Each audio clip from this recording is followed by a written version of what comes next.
ковбаси і хліба. А що ви привезли? Пирожки з горохом, з чесником. І домашні, пирожки, да? і біляші з м'ясом. Цілу ніч пекли. Ми теж приїхали. Дівчата, а ви звідки? А ми сирні магнати. Понятно. Хай Господь дає, щоб Господа в сили відстоять наш народ за нас, за нашу Україну. Слава Україні! Героям слава! Слава нашим людям! Слава! Хлопці, беріть пирожки, поки гарячі. До побачення! До побачення. До пирожки усім! Лимаха той! Леваха, пирожки. Да, а там горох і чесник. Щоб не хворіли. М'ясо, чесник, А я горох. Юра, давай сюди, роздавай. Хлопці. роздавай хлопцям. А я той. Пирожки беріть.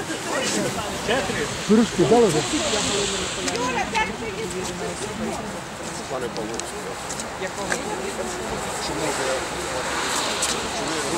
А я ж до вас прийшов привітати. То ви так були.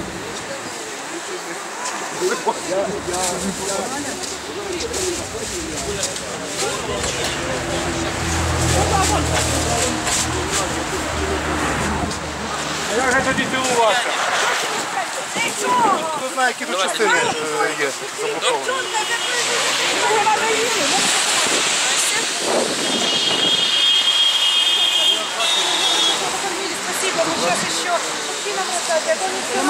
Тримайте гарячі пирожки. Тримайте гарячі пиріжечки. Хлопці, це з м'ясом, а зараз з горохом.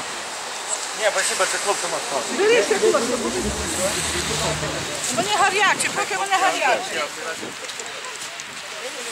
В автобусі чують 25, а? Роздавайте. Давайте ще. Слушайте, я знаете, что у вас хотела спросить? Да нет, давайте без